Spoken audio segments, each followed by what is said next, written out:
Entrepreneur Jessica Box knows just how hard it can be for women-led businesses to secure funding. Hey, it's Jess from Matched here. I'm happy to share a bit more about why we started the business and then go a little bit into why we're raising capital.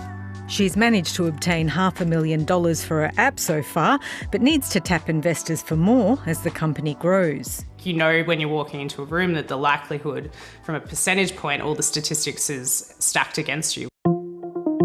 In 2024, just 2% of $4 billion raised in Australia went to all-female founded firms, and about 15% of investments went to startups with at least one woman in the founding team. We haven't moved the needle as quickly as we want to. Kate Glazebrook is looking at how one of Australia's largest venture capital funds can back more female-led startups. We're instead looking at, is there spark for this founder? We talk in Blackbird about wanting to invest in wild hearts with the wildest of ideas right at the beginning. So what do you think that means from a commercial opportunity perspective? Others are also changing their approach. Venture capitalist Rachel Yang says much of the problem stems from gender imbalances within investment teams. It's really disheartening and disappointing. And in recent times, particularly in the venture capital space, with the stats that are out there, it feels like we're taking 2 steps back before we can take a step forward. She wants investors to change the way they measure the progress of their investments. I think the startups of today are actually the big corporates of tomorrow. So if we're not having this conversation now and supporting startups that are diverse now, then we're just perpetuating an endless cycle of corporates that continue to have and demonstrate bad behaviour in relation to gender equity.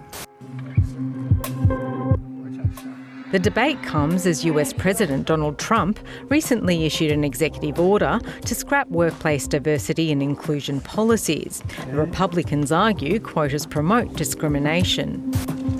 In response to Trump's order, global companies, including Google and Accenture, have now abandoned their diversity policies.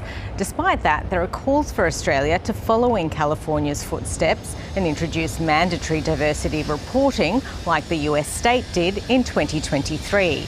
This is going to really highlight who, in the ecosystem are making the investments into gender diverse and ethical diverse businesses. And absolutely that should be in Australia as well. If it's being hidden, how do we expect these organisations to change? Ms Box says for the next round of funding, she intends to knock on the doors of venture capital firms in Silicon Valley.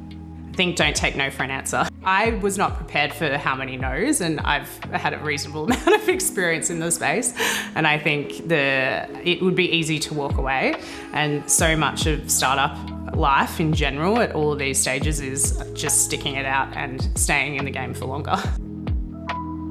A long game that's becoming tiring for many women looking to start their own business.